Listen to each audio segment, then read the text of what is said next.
Nothing beats a Jet 2 holiday. I'm just kidding, y'all. Don't leave. I just did that for the algorithm. Welcome again to my experiment of a YouTube channel. I am Stacks, and I like Palworld a lot. Like, I put an unhealthy amount of time into this game. Look at the stats. 22 days on Steam. Xbox got 36 days. I played this game for 1,409 hours. That's crazy. Yeah, somebody take me to the hospital. I need help. Anyways, I put together some of the best pals to run a production base with some obvious picks and some a little less. And yes, we are using some books for these, so I mean, if you don't like it, stop being broke. Bruh. Go fishing or something. And with that said, let's get ready to rumble! Welcome to the 2025 Palworld Draft Production Base Edition. Here we go over the scouting reports of all the rookies, and I'll personally brief you on why each team picks their respective roles. Here we go. Looks like the first pick's coming in. For the first pick, the Planting and Gathering team selects Prunelia. An amazing first pick. Prunelia, with its unique partner skill, a prayer for abundant harvest, is a top tier talent, increasing the harvest of all crops grown in a base. Not to mention, remarkable craftsmanship, artisan, and serious passives giving Prunelia a massive work speed boost. That's right, a colossal boost to their ability to get those veggies in the fridge ASAP and in a hurry. Now, the PNG squad, from what I heard, got plans on giving Prunelia a massive boost with 1 planting book and 2 gathering books. And upon some extra work put in, it looks like a condensed Prunelia is looking at level 5 planting and gathering. A crazy boost indeed. Not to mention a level 4 medicine production in case Prunelia needs to do some medical door dashing on the side. Spectacular. Now, I did notice Prunelia is coming equipped with bottomless stomach. What's up with that? Oh yeah. From the scouting reports I've heard, the new meta is, instead of adding another work boost, we want Prunelia to keep eating salads to get that 30% boost in work speed, and Prunelia eats like a bird. So we needed to make her a wee bit hungrier to get some more food in her system. Oh, hold on. I'm getting word that the medicine production team is working on a trade with the PNG squad, and from the looks of it, the PNG squad has a second first round pick? Wow, hold on a second. For the second pick, the Planting and Gathering team selects Shroomer Noct. Ooh, such a deep roster pick. This is going to go a long way for the team. Yeah, I heard that Shroomer Noct actually grew up in the same base as Prunelia and has all the same passives. A remarkable pickup for the PNG squad. They're definitely licking their lips with this one. Amazing. Now, Shroomer Noct is not as powerful as Prunelia, coming in with level 2 planting and level 2 gathering. But I'm telling you, them PNG pockets are deep this year. I believe they plan on boosting their planting and gathering. No, they're going to boost their planting to level 5 and gathering to level 4. That's still amazing work. Cha-ching! We talking big bucks right here. And the real reason they picked Shroomer Noct up is his insane partner skills, slowing the sanity drop rate of all pals on the base. A much needed boost for some of the other work groups that might need that extra oomph. Indeed. Looks like the third pick is going to the watering team. Let's listen in. For the third pick, the watering team selects Ghangler. Hey, Ghangler from the Tides of Terraria finally makes an appearance, and might I say, is a watering powerhouse known to water those veggies and skill fruit trees in no time. I mean, with a condensed rating of level 5 watering without books, this is practically a steal. Bearing the same passive skills as Prunelia and Shroomer Noct, it seems like the work speed boost and bottomless stomach is a combo to look out for this year for any pal that has low food maintenance level. Makes sense? And something I didn't mention before, all 3 pals picked up so far have that dark type element to it. That natural Nocturnal ability is going to be so invaluable for the work they plan on doing on base. That productivity output out of these pals are going to be top tier. Now, courtesy of the Palworld Draft, a sponsor has decided to gift all pals all the pal souls that they need to fully max out on their work speed, increasing everybody's productivity by 30%. Now, that's great. Every boost is needed in a setup. Optimization is key and needed since we're working off the official 2025 Palworld default settings and regulations, meaning that only 15 pals can be in play at any time. Each pal is going to have to pull their weight and put in where they can. Do I smell fire? Sounds like the Kindling team is up to bat. For the fourth pick, the Kindling team selects Ghangler Ignis. Oh boy, the nepotism is on 10 today. First Ghangler and now its brother Ghangler Ignis have been drafted by the Kindling team? I can see that. In true fashion, it actually makes sense. With nearly identical stats, passive skills, and watering skills, a fully condensed Ghangler Ignis can water with his brother when needed, with the added boost of fire. I mean, the Kindling team has been holding that Kindling book for a while for a true champion to use on it. I mean, with that book, it can have level 5 watering and fire. Invaluable. Yeah, and with his compact frame, it is sure to get around a lot easier than last year's meta, Blazemut Ryu. That's right, while Blazemut Ryu can reach level 5 with no book steroids, it was big and bulky.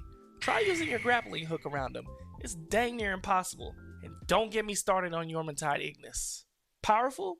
Yes. Annoying to move around? More yes. Anything goes in Palworld. So Ghangler Ignis with that book should make light work, whether cooking 4,999 salads or smelting 4,999 ingots. I hear you. Speaking of ingots, I heard the mining team has 4 picks this year? That's right. The production base has all the bells and whistles after the Tides of Terraria update, so there's a lot of work to do this year. Plus, they've been saving their picks for this very moment. Okay, here they go. For the 5th, 6th, 7th, and 8th pick, the mining team selects 4 Astegons. Whoa, 4 Astegons, huh? Wow, someone has a favorite. Surprised they didn't go with some Knocklems or Blazemut pals or something. Well, from what I heard, Coach values the 24/7 grind and needed a dark type to get it done. Makes sense. Combining that with the fact that they broke and don't have any books this year, yeah, they moving away from that Anubis Nocturnal combo for mining, and they decided to go all natural this year. Yeah, you're right. They're not going band for band with anybody this year. Knowing all that though, the Astegons all came from the same neighborhood. Mount Obsidian forged them into a powerhouse of a miner, and with the work speed passives on it, as well as Heart of the Immovable King, it should be able to work super hard while keeping its sanity in check.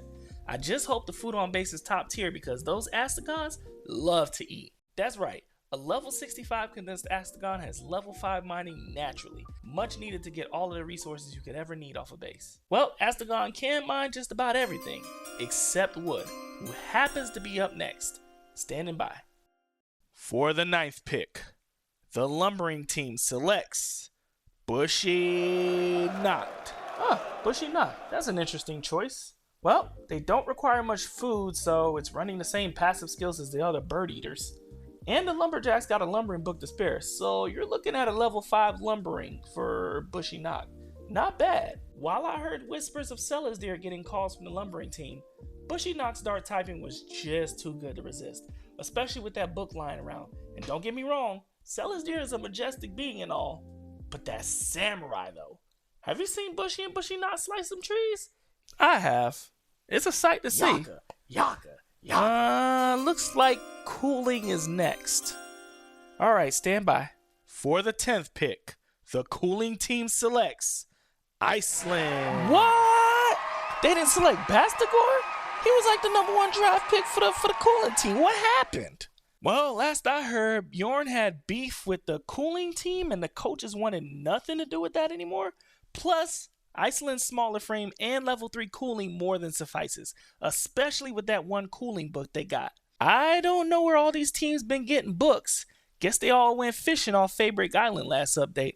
It's a lot safer now that the surface-to-air missiles were taken down recently. Anyways, with that book, a condensed Icelyn is batting with the best of them at level 5 cooling. She should handle cooling them foods and everything else with ease. True. Now her passives are a bit different than the rest of the pack so far. Yeah, that's right. I noticed Icelyn retains remarkable craftsmanship and artisan for those big work speed boosts. But Swift is going to be a big deal if needed to produce those Paldium fragments in a refrigerated crusher. A valuable asset indeed to zip there, get it done, and get back to cooling the food. Nothing more, nothing less. Not to mention Vampiric to keep it working at night is not that bad either. Icelyn doesn't really seem to need much, so keeping it working 24/7 is a nice touch to hang out with the night crew of Dark Pals. True. As long as they don't spend the whole night drinking Mazzarina milk though, they should be good. Here goes the Handiwork team and their pick.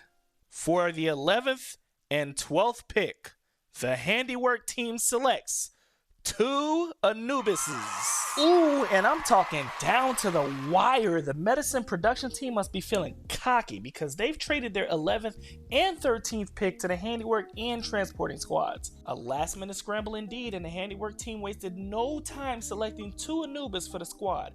Now, I noticed Anubis has the same passives as Prunelia and the other bird food eaters, but Anubis is known to throw down on the food with the best of them. What happened?